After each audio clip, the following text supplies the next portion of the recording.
Pati melalui Bapeda menggelar musyawarah rencana pembangunan jangka panjang daerah Kamis pagi di Pendopo Kabupaten Pati. Forum ini dihadiri Forkopimda Pati, Ketua DPRD Pati, Sekretaris Daerah Kabupaten Pati, Kepala Bapeda Kabupaten Pati, Kepala Perangkat Daerah Sekabupaten Pati, Camat Sekabupaten Pati, serta para stakeholder terkait. Kepala Bapeda Pati Muhtar menyampaikan bahwa Musrenbang ini merupakan bagian dari pendekatan bottom up dan partisipatif untuk membahas dan mendiskusikan dua rancangan dokumen penting, yaitu RPJPD tahun 2025-2045 dan RKPD tahun 2025. Sebelumnya, pemerintah Kabupaten Pati telah menggelar forum konsultasi publik pada awal tahun 2024. Adapun RPJPD merupakan media penyampaian arah kebijakan dan prioritas terkait rencana pembangunan jangka panjang daerah Kabupaten Pati tahun 2025-2045. Pihaknya menyebut melalui forum ini akan diperoleh masukan, usulan dan saran untuk kelengkapan perbaikan dan penyempurnaan rancangan awal RPJPD Kabupaten Pati. Kepala Bapeda Kabupaten Pati Muhtar memaparkan beberapa aspek yang menjadi permasalahan dan isu strategis jangka panjang Kabupaten Pati. Kabupaten Pati dengan segala sumber dayanya merupakan potensi untuk pembangunan ke depan.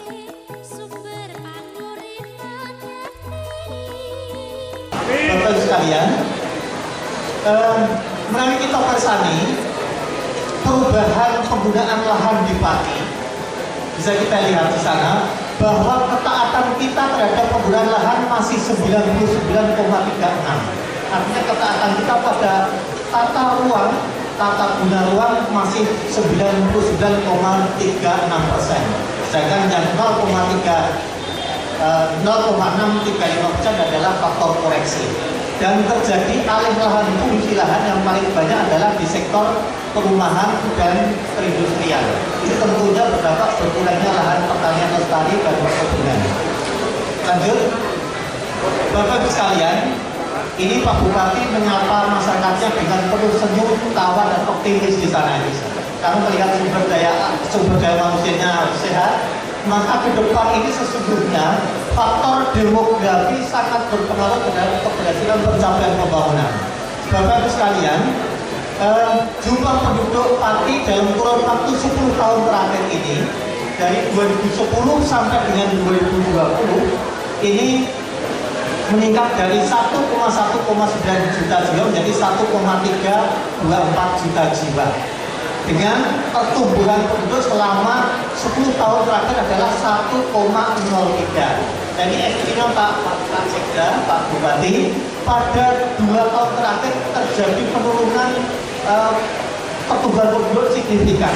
Jadi di tahun 2021, 2022 dan 2023 ini pertumbuhan penduduk Pati turun menjadi 0,16%. Bahkan berikutnya saya sampaikan, lanjut. Nah, proyeksi demografi.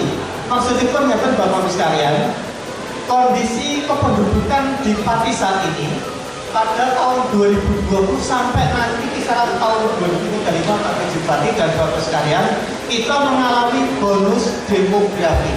Maknanya pun bahwa persentase dominasi utama penduduk ini dominasi oleh penduduk dalam usia produktif. Nah, ini laju berikutnya setelah 2035 ke sana Pak Bupati, ini sesuai dengan prediksi bahwa penduduk nanti bergeser dari yang semula didominasi penduduk usia produktif menjadi didominasi oleh penduduk yang lansia, non produktif. Itulah nanti yang menjadi tantangan kita ke depan. Lanjut. Kemudian Bapak sekalian, kesejahteraan suatu daerah antara lain bisa diukur dalam 5 indikator makro. Yang pertama dilihat dari angka pertumbuhan ekonomi. Pak Bupati, Pak Sekda, Pak Ketua DPR dapat kami laporkan bahwa sejak 2005 sampai dengan sebelum Covid, pertumbuhan ekonomi Pati rata-rata 4,45%. Kemudian terjadi kontraksi pada tahun 2019-2020 karena Covid, bahkan terjadi minus. Tapi Pati tidak terjadi minus, Pak Hermawan. Pati tetap terus meskipun 0, sekian. Yaitu nasional sempat minus. Dan alhamdulillah dalam kurun waktu 3 tahun terakhir Pak Bupati, Pak Ketua DPR pati bangkit lagi, angka pertumbuhan pati terakhir 2023 tertampak di sana 5,02%, lebih tinggi dari tingkat pertumbuhan ekonomi provinsi maupun nasional. Sehingga PDRB pati ini dari 26 sektor lapangan usaha itu ada 3 dominasi utama, yaitu sektor industri olahan itu 26% penyokongnya, yang kedua adalah pertanian dalam arti luas meliputi perkebunan perikanan sebanyak 26%, berikutnya adalah sektor perdagangan 14%. Yang menarik di sini, di beberapa tahun terakhir ini yang menunjukkan peningkatan signifikan pertumbuhan sektor lapangan usaha adalah dari aspek transportasi dan pergudangan. Dan yang kedua adalah sektor informasi dan komunikasi. Pihaknya memaparkan tingkat kesejahteraan masyarakat di suatu daerah dapat diukur dalam 5 indikator makro, yaitu angka pertumbuhan ekonomi yang sejak tahun 2005 sampai 2019 terdapat pertumbuhan ekonomi sebesar 4,45%, hingga mengalami kontraksi bahkan minus pada saat terjadi pandemi COVID-19 tahun 2020. Bapak sekalian, ini menarik untuk kita semuanya, tapi kita persani data indeks pembangunan manusia yang juga merupakan parameter indeks kesejahteraan masyarakat bisa dipersani pada tahun 2005 itu IPM Pati 70,9. Kemudian dalam perjalanan waktu sampai dengan 23 ini capaian indeks pembangunan manusia kita adalah 73,59%. Yang menarik di sini Pak PJ Bupati, sesuai dengan diskusi kita dengan para stakeholder, menghendaki bahwa tahun 2045 nanti indeks pembangunan manusia Pati itu menjadi 89,sekian%, setara dengan negara maju Jerman, Australia dan sebagainya. Sehingga ini menjadi tantangan kita bersama ke depan, utamanya Bapak Ibu sekalian, para akademisi, praktisi pendidikan. Maka inilah yang bisa kita tingkatkan ke depan adalah kita lihat angka yang masih memprihatinkan ini, Pati. Rata-rata lama sekolah Pati itu saat ini baru 7,8%. Nah, diperkirakan rata-rata pendidikan jenjang Pati itu baru SMP, munggah SMA setengah tahun. Rata-rata sekolah. Kemudian rata-rata harapan sekolahnya 12, sekian. Kalau harapannya sudah hampir akademisi. Namun ini kondisi ideal jenjang pendidikan Pati rata-rata hanya 7,8 tahun. 6 tahun itu pendidikan dasar SD, kemudian yang 2 tahun adalah SMP. Bapak sekalian, bisa kita lanjutkan. Lanjut.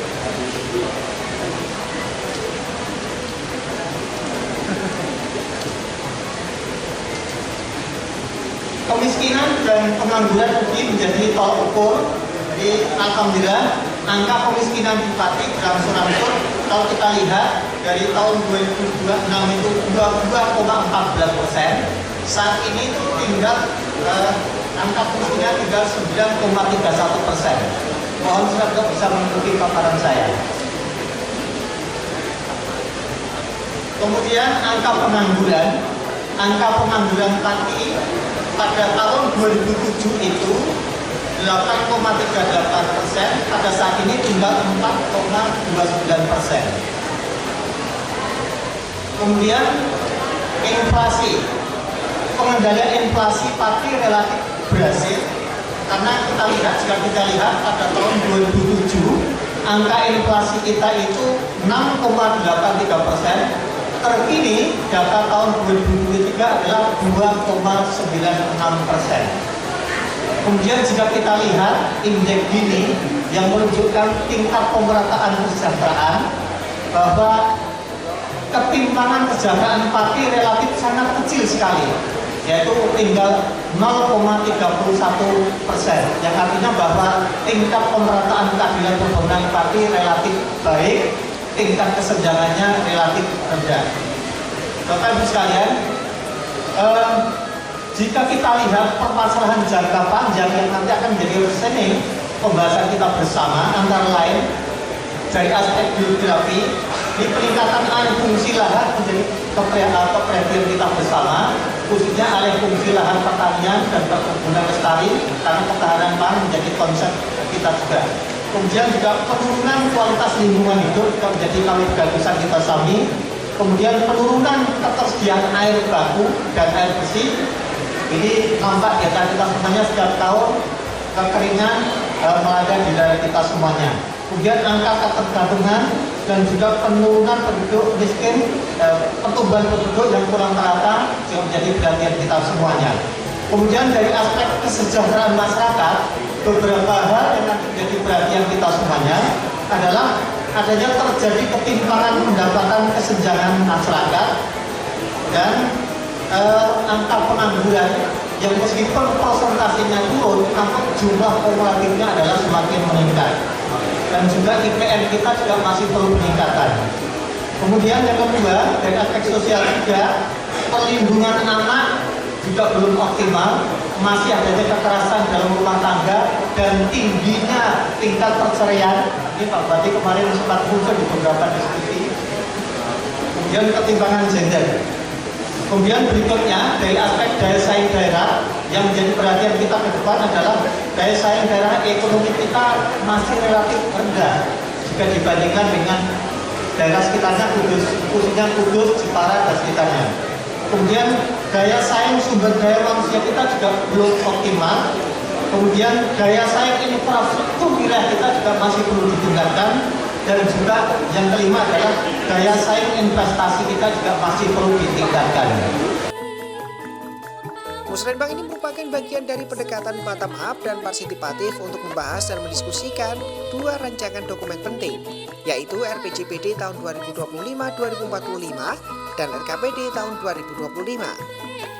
Dalam sambutannya, PJ Bupati Pati menyampaikan bahwa sebagai bagian dari kawasan strategis agrikultur Jeragung, Tuntang, Serang, Lusi Juwana, Kabupaten Pati memiliki peran penting sebagai penumpu ketahanan pangan dan rantai industri nasional. Kabupaten Pati yang mewakili Pak Kapolresta, yang mewakili Pak Dandim, kemudian Pak Ketua PN, kemudian yang mewakili Pak Kajari, dan kemudian dari Kemenak ya. Kemudian yang saya hormati Pak Sekda, teman-teman kepala OPD, asisten, staf ahli, Bapak Ibu sekalian, kemudian yang saya hormati Pak Camat yang hadir secara pribadi, dan kemudian Bapak Ibu sekalian, para stakeholder pembangunan daerah, organisasi masyarakat, tokoh masyarakat, dan seluruh peserta Musrenbang yang berbahagia. Assalamualaikum warahmatullahi wabarakatuh. Alhamdulillah, segala puji senantiasa kita panjatkan kepada Allah Ta'ala, Tuhan yang Maha Kuasa yang telah memberikan kesehatan dan kenikmatan kepada kita semua, sehingga kita pada siang hari ini bisa hadir bersama-sama di pendopo yang sangat kita banggakan dalam rangka bagaimana kita melakukan pembahasan terkait dengan RPJPD 2025-2045 dan juga RKPD tahun 2025. Bapak Ibu yang kami hormati, yang pertama momentum yang saat ini sedang kita lalui adalah bagaimana kita memperingati Hari Raya Idul Fitri. Pada kesempatan ini atas nama pemerintah Kabupaten Pati dan mengucapkan selamat Hari Raya Idul Fitri 1 Syawal 1445 Hijriah. Mohon maaf lahir dan batin, taqabbalallahu minna wa minkum. Semoga amal ibadah kita selama di bulan puasa diterima oleh Allah SWT. Amin. Bapak Ibu peserta Musrenbang yang saya hormati dan saya banggakan, tentunya diwujudkan transparansi dan akuntabilitas dalam proses penyusunan dokumen perencanaan pembangunan daerah. Pagi ini kita mengadakan Musrenbang yang tentunya ini adalah bagian pendekatan dari bottom up dan juga partisipatif untuk membahas dan mendiskusikan bersama dua rancangan dokumen penting, yaitu RPJPD tahun 2025 sampai dengan 2045 dan juga RKPD tahun 2025. Bapak Ibu yang kami hormati, tentunya penyusunan dua dokumen ini merupakan bagian dukungan dari terhadap visi Indonesia Emas tahun 2045. Tentunya Bapak Ibu sekalian, untuk itu penyusunan RPJPD kita di 2025, 2045 dan juga KPD kita di 2025. Pada kesempatan ini saya juga mau minta masukan dari Bapak Ibu sekalian, yang salah satu bentuk partisipatif Bapak Ibu sekalian yang saat ini kita undang, yang harapannya nanti betul-betul mampu menyempurnakan yang apa yang akan kita kerjakan ke depannya. Bapak Ibu yang kami hormati, perumusan visi daerah tersebut tentunya bertitik tolak pada permasalahan yang saat ini sedang kita hadapi.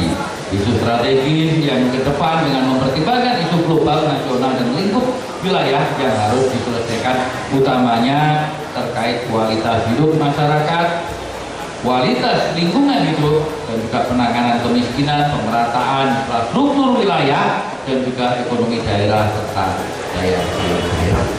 Bapak Ibu yang kami hormati, tentunya banyak hal inilah yang nantinya harus kita padukan, banyak hal inilah yang nantinya harus kita kerjakan ke depannya, sehingga kita betul-betul akan menjadikan Kabupaten Pati ini suatu kabupaten yang mampu bersaing di level baik itu di tingkat Provinsi Jawa Tengah maupun secara nasional. Rancangan RKPD tahun 2025 mengusung tema meningkatkan pemberdayaan ekonomi lokal berkelanjutan untuk menunjang peningkatan daya saing daerah. Tema ini fokus pada penguatan ekonomi masyarakat berbasis potensi lokal dan tetap mengutamakan kelestarian lingkungan. PJ Bupati Pati berharap cita-cita untuk mewujudkan Kabupaten Pati unggul, sejahtera, bermartabat, dan berkelanjutan dapat diraih dengan komitmen bersama dan integritas kuat dalam membangun daerah. Bagi bagian dari kawasan strategis agrikultur, Jagung, Tuntang, Serang, Lusi, Juwana, atau Jatun Celuna, Kabupaten Pati ini mengambil peran penting selaku penumpu ketahanan pangan dan rantai industri nasional. Namun, sebagaimana diketahui bersama, kita masih menghadapi berbagai macam tantangan dan juga permasalahan yang harus kita sikapi bersama, harus mampu kita selesaikan bersama ke depannya, sehingga kita akan betul-betul menjadi salah satu kabupaten yang mampu bersaing baik itu di level provinsi maupun level nasional. Bapak Ibu yang kami hormati, tentunya ada banyak harapan dan cita-cita kita semua untuk mewujudkan Kabupaten Pati yang unggul, sejahtera, bermanfaat, berkelanjutan. Insya Allah akan dapat kita raih dengan komitmen bersama dan integritas yang kuat untuk membangun daerah. Untuk itu saya sampaikan ada beberapa pesan strategis yang tentunya nanti harus mampu kita turunkan, harus mampu kita letakkan dalam RPJPD kita 2025 sampai dengan 2045. Yang pertama adalah perencanaan dan pelaksanaan pembangunan terintegrasi sebagai cost cutting dalam penyelesaian semua permasalahan pembangunan daerah.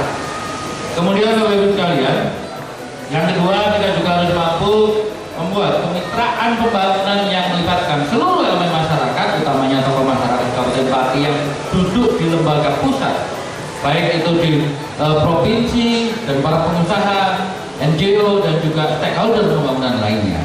Kemudian Bapak Ibu sekalian, yang ketiga adalah pengembangan dan pemanfaatan teknologi dan inovasi untuk menjawab tantangan pembangunan dan daya saing daerah.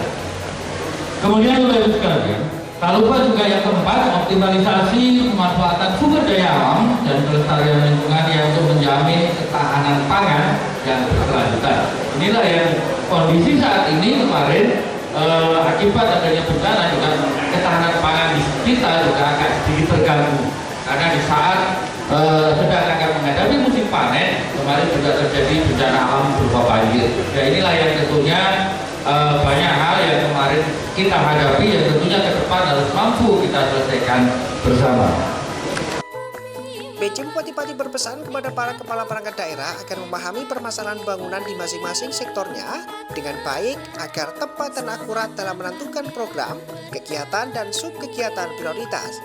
Ia juga menyampaikan apresiasi atas suksesnya pelaksanaan pemilu serentak pada Februari lalu dan berharap partisipasi masyarakat untuk menyukseskan pilkada serentak untuk memilih Bupati dan Wakil Bupati Pati periode 2025-2029 yang akan diselenggarakan pada November 2024.